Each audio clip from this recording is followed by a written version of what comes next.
Okay, hey, y'all. Welcome to our first Zoom lecture. Um, Glad you all are here. I know it's been a difficult time. I know a lot of you have started adjusting to this a long time ago, so I congratulate you on that.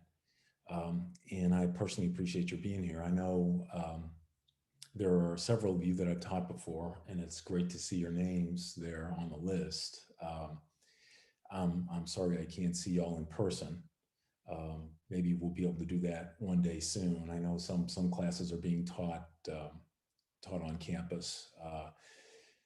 Not sure that's the safest way to go. I'm 61, so at this point, it's probably not a great idea for me to be schlepping around campus, even wearing a mask with everybody else wearing a mask. So I appreciate you putting up with me, and just between us, I think we're doing the right thing by minimizing the amount of time that we're with folks that are potential carriers, but especially me at the age of 61. Just by way of quick introduction, some of you I've spoken with before, so I apologize if I'm going over things you already know. But just by way of introduction, my name is Jim McKelly, Dr. Jim McKelly. I've been here at Auburn for, I was thinking about it this morning, thinking about the way to start this evening, 31 years. So I came in 1990. Um, I started off as a sort of a straight up British and American literature person, 20th century British and American. Um, Became interested in film and film studies in about 7 or 8 years, 5, 6, 7 years into my term here, and got tenure here, essentially writing about African American film. And I became interested in filmmaking and made a couple of documentaries. And I've also done a good bit of writing. I had a couple of plays published and performed. So I've slowly evolved into less of a conventional researcher and more of, I guess you'd say, more of a creative writer, someone who's interested in the life of the classroom, the creative life of the classroom. I know many of you are going to be teachers, and you can relate to that. You are my brothers and sisters, those of you who see yourselves as future teachers. Um, so a person who executes his creative life in the classroom as well as on paper, in various forms. So that's a little bit of who I am, and I've taught this course many times, never online before, but it's a great pleasure to offer to y'all again. Um, you guys who've had me before, my classroom is it's a place where dialogue is jumping. I mean, I try to oscillate between lecture and discussion. In other words, the providing of information and then the taking in of that information, and making fun use of it, so that everybody feels a sense of participation in what we do. So that's not possible in this mode, but there it is. And I think we can do our best with this, and Canvas helps us. And I'll be giving you discussion topics weekly. Um, so that's me. I'm not going to talk about the syllabus. I just don't think it's real necessary to do that. Just take a good look at it, and if any of you have any questions whatsoever about it, just don't hesitate to ask. I'll be very glad to talk to you about any aspect of it. I just don't feel like it's an important use of our time here on Zoom. So just feel free to email me at any time. That'll be the main way that we conduct our conversation as professor and student. Just email me. I mean, our personal conversation. We'll have Canvas discussion topics to do that in more of a professional class participation kind of way. Um, but personally, if you need to get a message to me or hear from me, that's a way to do it. And I typically am able to check my email, my campus email, a couple times a day. So that's usually a pretty efficient way. Um, Good.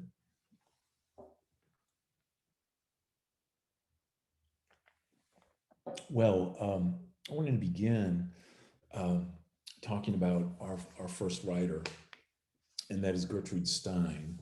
And Stein was born um, in 1874 in America, in Baltimore, and lived to 1946. So she lived through the Second World War, and she was actually she was an active person in the second, I'm sorry, did I say Second World War? Lived through the First World War, right, as a Parisian, and lived through the Second World War as well, and she was fairly active um, in various ways, in even in the Second World War. She's buried in Père Lachaise Cemetery, the great famous cemetery. If you ever go to Paris, first of all, if you go to Paris, you have to call me because I have a list of restaurants and a list of sites that you need to see. All your tourist needs will be taken care of by McKelly. All you have to do is let me know. Okay. Um, so she's buried in Père Lachaise, and you can go see that grave while you're looking at Oscar Wilde's grave and the graves of many other expatriates, as well as famous French artists and artists and writers and philosophers. Okay, so in 1892, Stein is living in Baltimore, right? And in 1893, she enters the Harvard Annex at Radcliffe College, and now Radcliffe is considered one of the seven sisters of the Ivy League schools. Back then, it was the school for women because women weren't allowed to enter into Harvard, and now, of course, Radcliffe and Harvard both are coeducational. And in 1894, she becomes a student of the great American philosopher William James. I'll talk more about James in just a second. And she's actually originally a medical student, and she fails out of medical school and becomes interested in philosophy and literature. Um, and at the age of 29, in 1903, is kind of a famous date for Stein.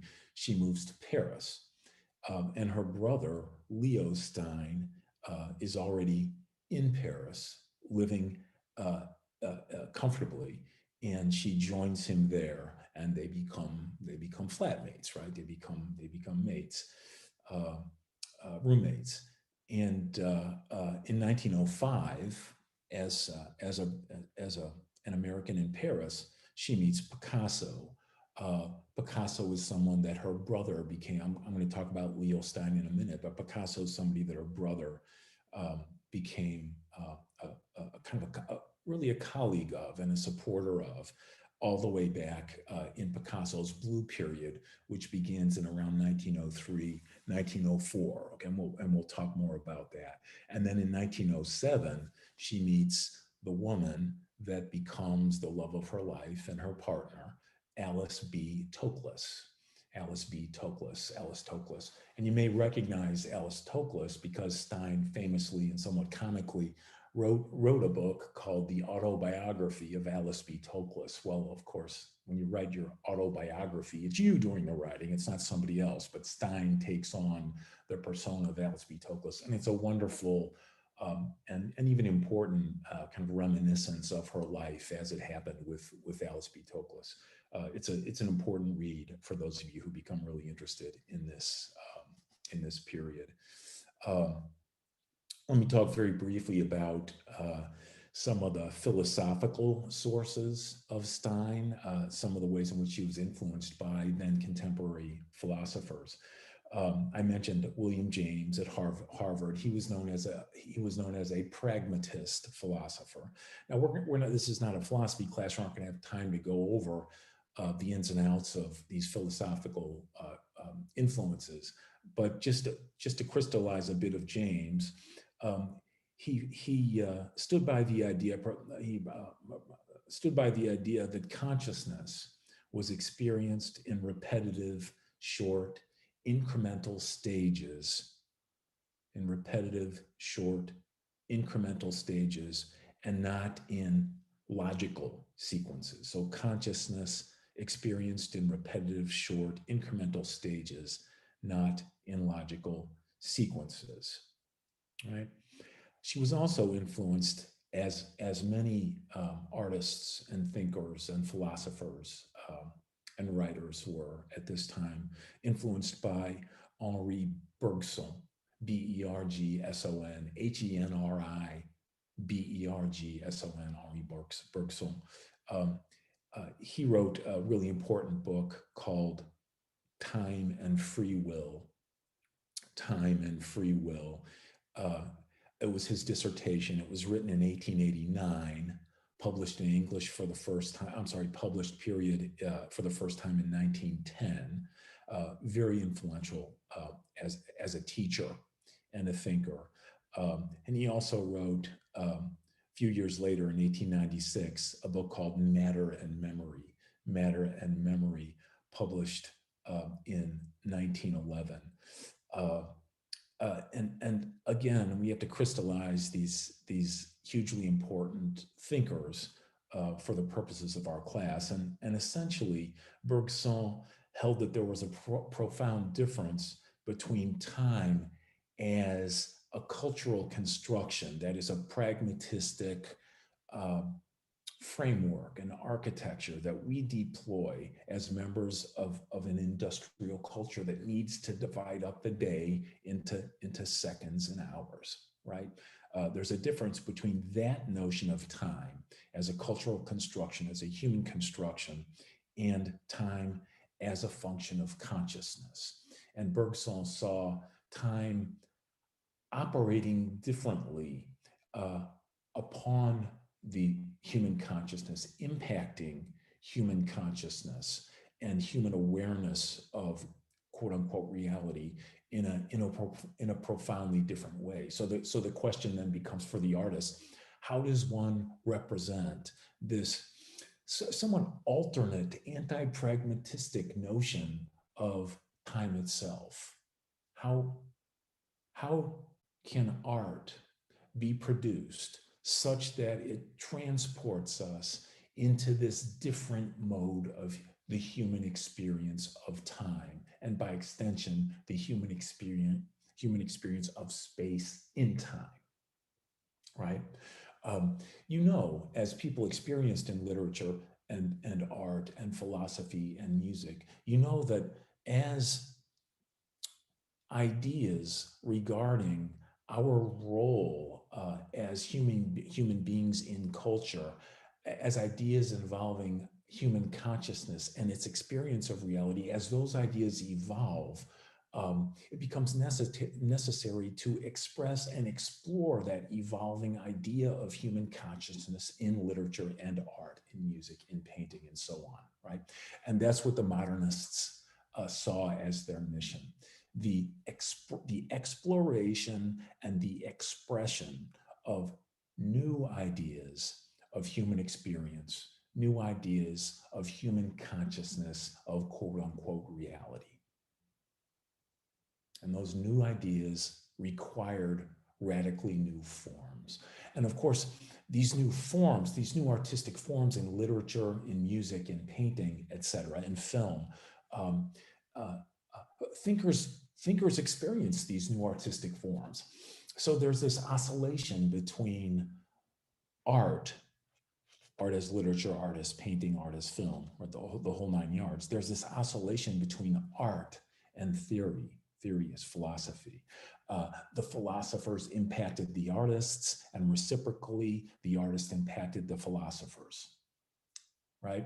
And so what we're doing in this class, in part, is examining the philosophical implications of these works of art, how they impact our understanding of human subjectivity and the reality with which human subjectivity shares identification. Pretty interesting, pretty powerful. Okay. Um, well, just to go through some of Stein's, just checking my clock here, just to go through some of Stein's contributions. Um, we have Three Lives, which is our first book, which is a story of three Baltimore women, written between the years of 1605 and 1905 in 1907, and it's published in 1909 at Gertrude Stein's own expense. So she writes between '05 and '07 and publishes in '09. Um, and this is important. It's composed partially as Stein is sitting for a portrait by Pablo Picasso. And I'll talk more about that. So that's 19 so written in 1907, completed in 1907, written in 1909, Paris. She writes The Making of Americans, written in 1908 and after, and it's published in 1925. She writes Tender Buttons in 1914. She writes the autobiography of Alice B. Toklas in 1933. So that just gives you, those are just a few of her works, the key works for Stein. Okay. She describes her aim as a writer in this way, right? Stein's aim as a writer. She aims to present, now this is a quote from Stein, right? She aims to present, quote, the thing seen at the moment it is seen. The thing seen at the moment it is seen. In other words, the thing seen at the moment it is seen. In other words, the thing before the perception of the thing is processed by consciousness and is overwhelmed by the thing's culturally prescribed meaning. So things mean insofar as they are deployed, so to speak, by the culture in which they're produced, by the culture in which they exist, right? What Stein wants to do is liberate the thing from that pragmatistic, culturally prescribed meaning into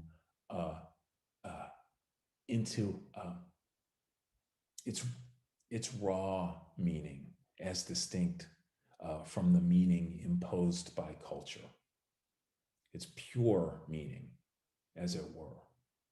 Now, so let me just repeat, the thing seen at the moment it is seen, that immediacy of presentation before our culturally imposed notions of what the thing ought to mean are brought to bear.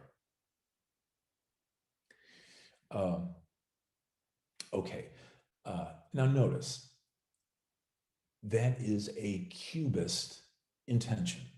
We'll talk more about this, but this is absolutely consonant with what Picasso saw as his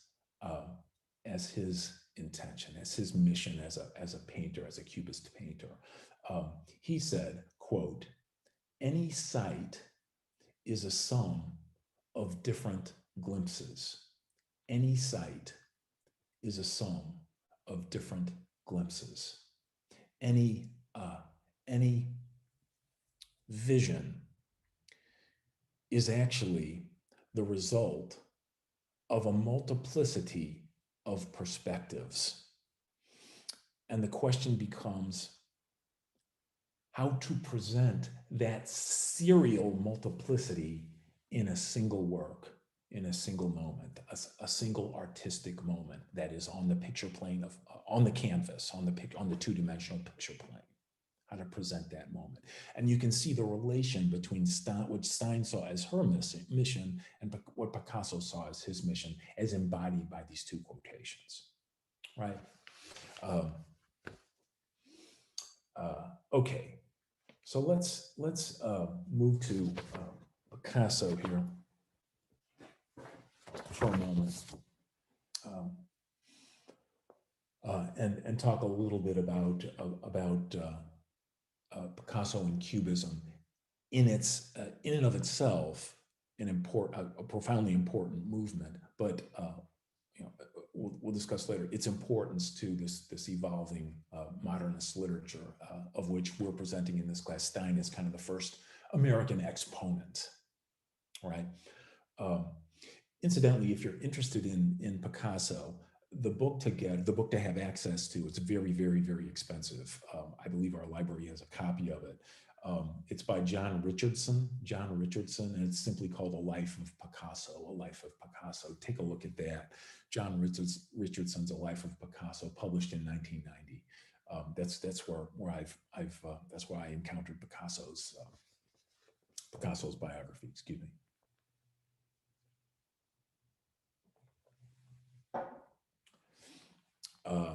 Okay. There's this great story that Richardson starts out with.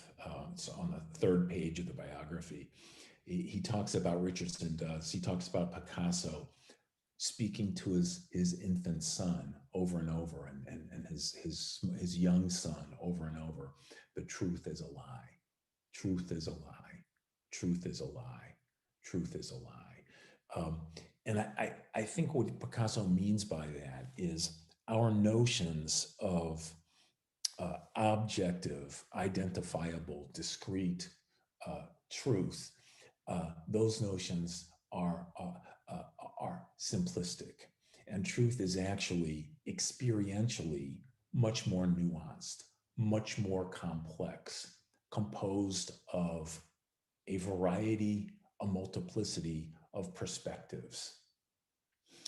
And he's interested as a painter in exploring ways in which to present, to enact, to embody that multiplicity of perspectives, of approaches, that in fact is a truer idea of the way the real comes to us as human beings. Okay, in fact, Cubism and modernism is the attempt is at a new accuracy based on the evolution of notions of human consciousness, and by extension, the linkages between human consciousness and the quote unquote reality that human consciousness inhabits. Right? Okay. Picasso's project. Important point. A visual destabilization.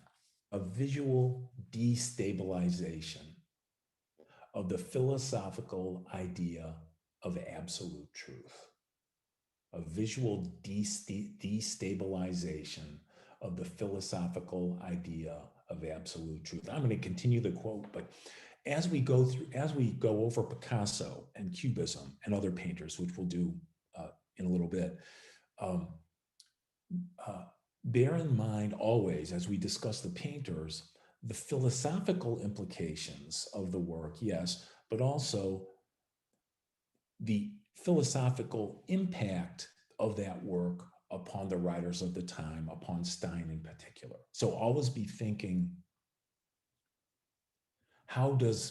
what are the implications of this painterly work upon literary work that is exploring this same new evolved idea of human consciousness and the reality through which human consciousness is always walking, the reality with respect to which human consciousness always defines itself, always identifies itself, right? And that notion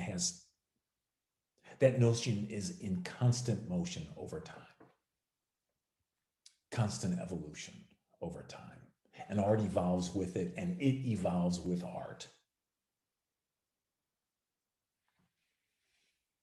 Theory is an exploration of precisely this relationship. Philosophy is an exploration of precisely this relationship. Art itself, literature, music, painting, etc. Also, ways of exploring evolving notions of our humanity and what it means to be a human being. And it seems to me, y'all, that what we do here in this classroom is crucially important to us, not just as students of literature, but as human beings attempting to understand who we are, attempting to plumb the complexity, the nuances, the infinitely variegated elements of who we are as human beings. And that's work worth doing. Uh, okay. Uh, let me get to that Picasso's project quote again. A visual destabilization of the philosophical idea of absolute truth, an insertion into art of the contingency and uncertainty and indeterminacy, the contingency, the uncertainty, the indeterminacy of human experience, and an assertion of the freedom of that recognition, an assertion of the freedom of that recognition. Let me just give that to you again, because I know you're writing it down, typing it out. A visual destabilization of the philosophical idea of absolute truth, an insertion into art of the contingency and uncertainty and indeterminacy of human experience, an assertion of the freedom of that recognition. It's Picasso. Okay, so biographically,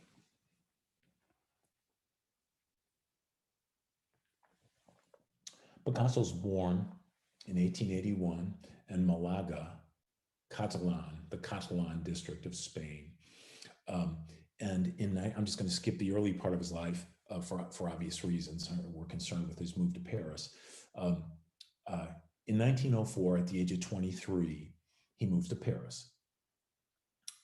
And he takes up residence in this place that has come to be called the Bateau Lavoir studio. You'll know how to spell it. I'll send you a list of how to spell all these things and all these names, and you'll see some of them on the slides. The Bateau Lavoir studio. Bateau Lavoir means laundry boat, and you'll see the outside of the studio looks like what the old laundry boats that used to line the side of the Seine at the end of the 18th century, beginning of at the end of the 19th century, beginning of the 20th century.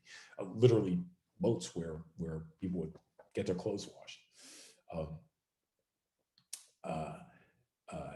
And it was up on the side of Montmartre Hill, right? So it was a building subdivided. So Montmartre is where the great basilica is of the Sacre-Cœur. Looks like a mosque, right? That white cloud of a building up on the north hill of Montmartre. That's an artist district at the time, a poor district, but an artist district at the time. The building was subdivided into studios, and Max Jacob, Jacob, who was a poet, a writer, a critic, a painter. Max Jacob referred to it famously as, quote, the Acropolis of Cubism, the Acropolis of Cubism. So Picasso's there from 1904 to 1909. So he's living in the Bateau Lavoir when he meets Stein. He moves out in 1909. He keeps the studio till 1912. It burns in 1969. It's a shame we can't see it anymore. I think it's been reconstructed. I'm not positive about that, but I believe it has. But the original is gone. And this is, the 1904 to 1909 period. Let's say 1904 to 1906, 07. That period is known as Picasso's blue period, and it reflects the poverty of the environs of the Bateau Lavoir studio. It was somewhat of an urban place, but a place of the marginal. A place of the poor. His lover at this time was named Fernand Olivier. This is the summer of 1904. He met Fernand Olivier through Guillaume Apollinaire, the great French poet, a little bit older than Picasso. Fernand Olivier, his lover at the time, wrote a book called Picasso and His Friends. You might want to take a look at that if you become interested in this period. Picasso and His Friends. It was published in 1933, same year as the autobiography of Alice B. Toklas. Um, she moves into the Bateau Lavoir studios in September of 1905. So she actually moves in with Picasso during the Blue period when he's thinking about how his art is going to evolve. Um, she's got lesbian proclivities. We know that from her autobiography called Souvenirs, Souvenirs, uh, Memories. And she was very attractive to Gertrude Stein. And she was a model. Fernando Olivier was in part uh, a model in part for Melanchthon, one of the three women that Stein writes about in Three Lives.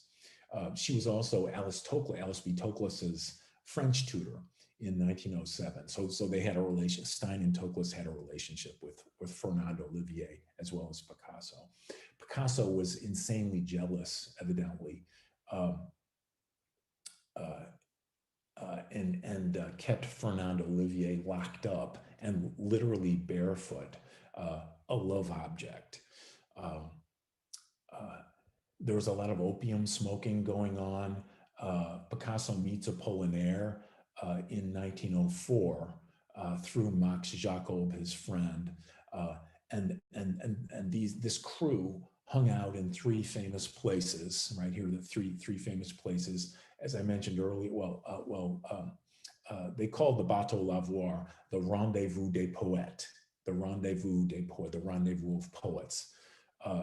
This is this is Picasso, Max Jacob, and a guy named André Salmon.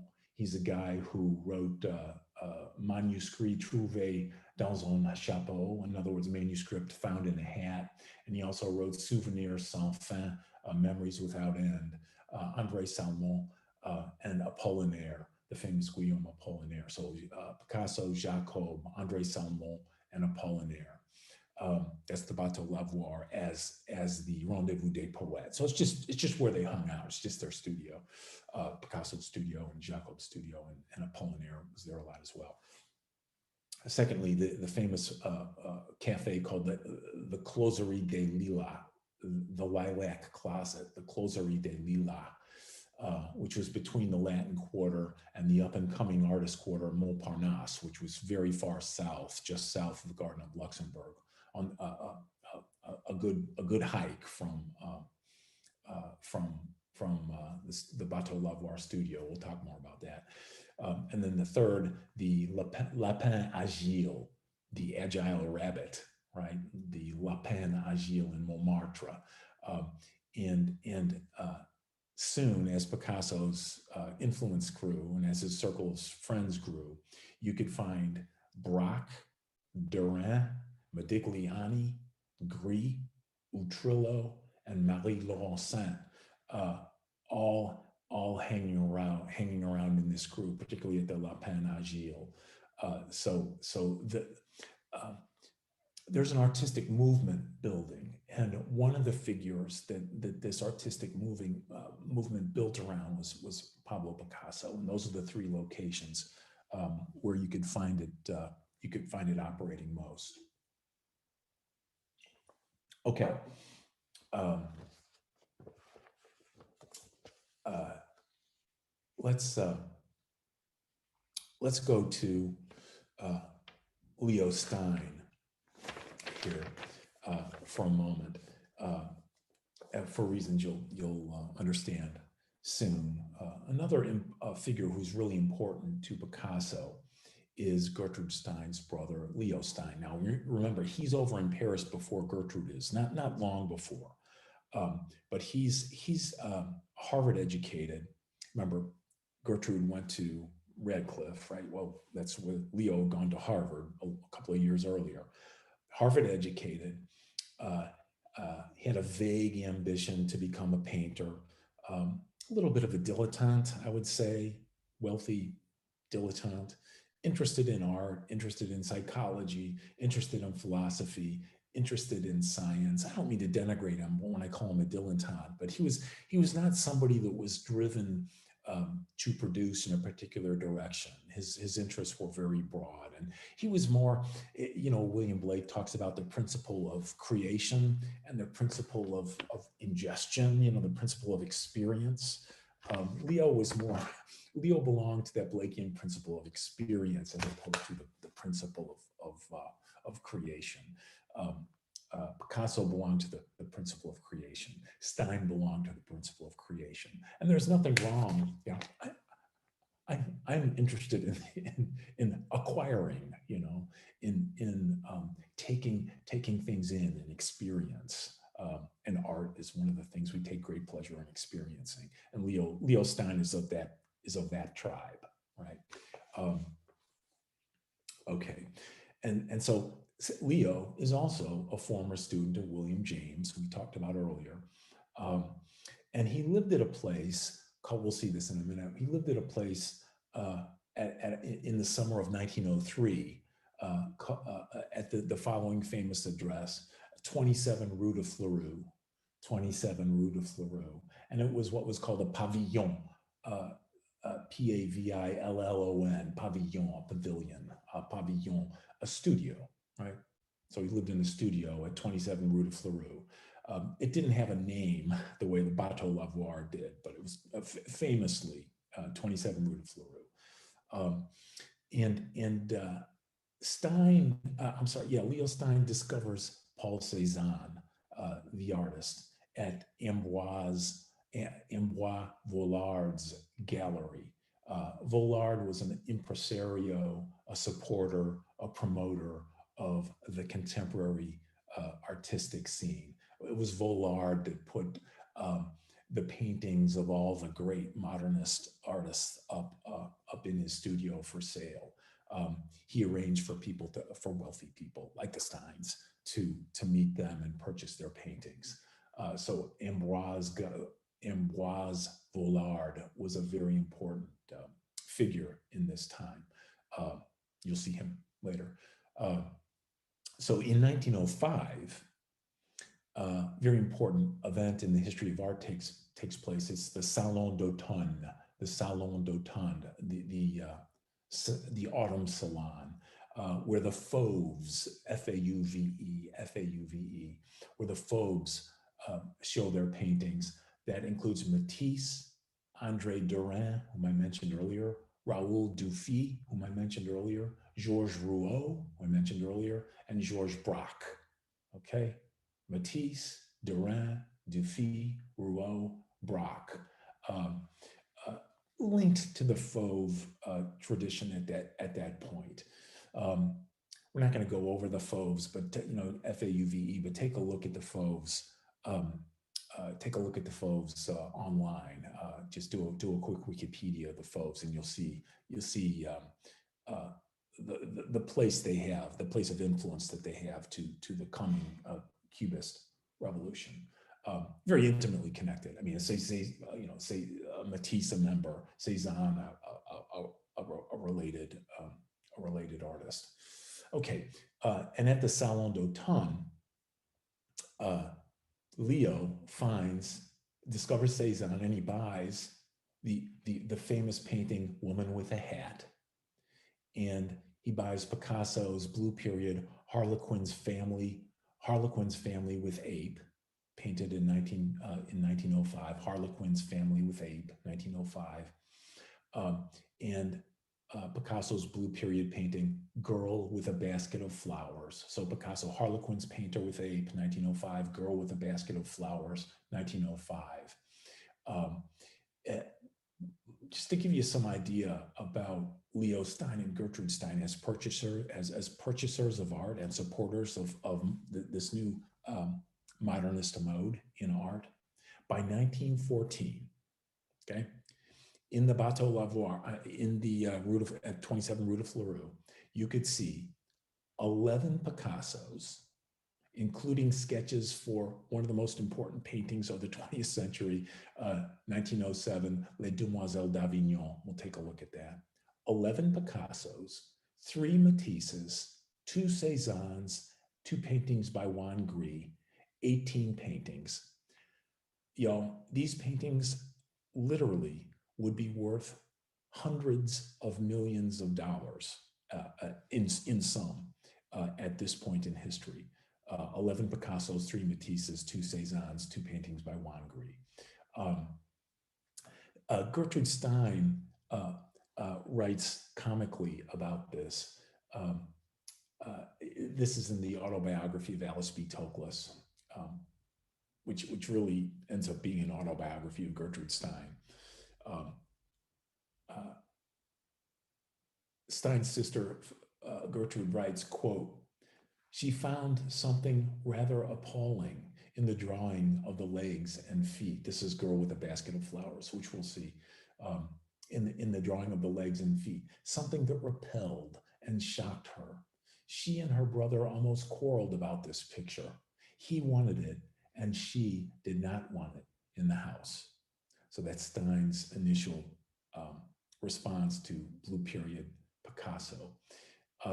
So despite these initial aesthetic misgivings, Stein visits Picasso at the Bateau Lavoir on Saturdays, and he asks her if he can paint her.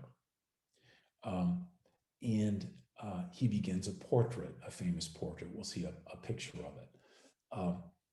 And I want you to imagine there's the studio, the Bateau Lavoir, up on the hill of Montmartre near the Sacre-Cœur, near that great white mosque-inspired basilica up on the north edge of the north edge of Paris, on the side of the mountain, hovering up over the city like a white cloud. Picasso's studio in the Bateau Lavoir, dirty, dingy, low. You'll see it. And what Picasso would do would be Stein would make it on her own to the studio there at Bateau Lavoir. And then she and Picasso would walk home down the hill, down the Rue de Martyrs. You'll see it when you go to Paris, down the Rue de Martyrs, across the Seine, through the Garden of Luxembourg, and you take a ride halfway through the Garden of Luxembourg, heading to the west, and there's the Rue de Fleurus at 27. Just literally a stone's throw from the Garden of Luxembourg. And it's in those journeys back and forth from the studio, from Rue de Fleurus to the Bateau Lavoir, from Bateau Lavoir to the Rue de Fleurus, where Picasso and Stein talked together and began to see each other's interests as artists in their own right in one another, and began, pardon me, to grow together as artists. Okay, I see we're 45 minutes or so into this first class. Let me just read. This is part of the Stein collection. Matisse, Woman with a Hat. Picasso, The Acrobat's Family with a Monkey, Blue Period. Cézanne, Bathers. Cézanne, Still Life with Apples. Matisse, Open Window. Matisse, Olive Trees. Picasso, Young Girl with a Basket of Flowers. Picasso, Boy Leading a Horse. Picasso, The Reservoir, Horta de Ebro, which is in Spain. Picasso, The Architect's Table. Picasso, Portrait of Gertrude Stein. Cézanne, Portrait of Madame Cézanne. Picasso, Circus Family, Blue Period. Gauguin, Still Life with Sunflowers. Gauguin, Three Women Against a Yellow Background. Picasso, Mother and Child, Blue Period. Picasso, Studies for Les Demoiselles d'Avignon, sketches, studies for Les Demoiselles d'Avignon. We'll see that's painted in final form in 1907. Same year that Stein finishes our book, Three Lives. Picasso, Man with a Guitar, Cubist, Paris, 1913. So this is a little bit later than Demoiselles d'Avignon, 1907. And Picasso, Mansions sur la colline, I guess I should say Mansion sur la colline, Mansions on the Hill, Horta de Ebro, 1909, another Horta de Ebro, Spain. He and Fernand went to visit Spain, um, and uh, and Picasso painted while he was there. Okay, Leo moves out uh, from the Rue de Fleurus. I think, not to put too fine a point on it, but I think he found um, it became Gertrude and Alice's place. Gertrude was a very forceful personality, and the salon revolved around her and her friends. Um, and I think Leo felt increasingly out of place, and increasingly that this was the life that Stein and Toklas were building together in this place. It had become their place, and so he moves out in 1914, and they split the paintings. Um, okay, let me also just in our final minutes here. Um, it's going to end at roughly 50 minutes. Let me just read Stein on Cubism. Um, she's talking. This is from the autobiography of Alice B. Toklas. She's talking about uh, the summer of 1909, right?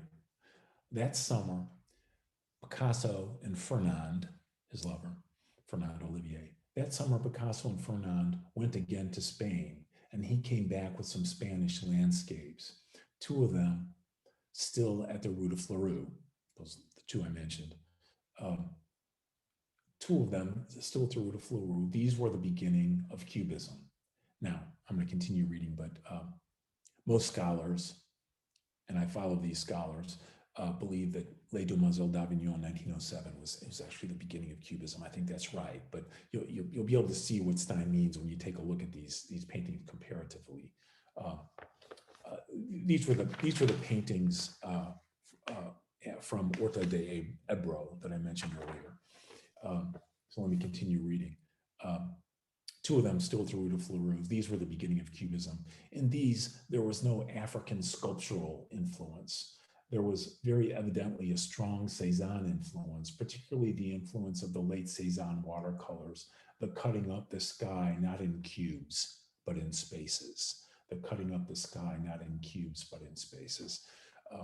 Okay, let's end today. Appreciate you being here, y'all, and we shall continue. We should continue our journey next time.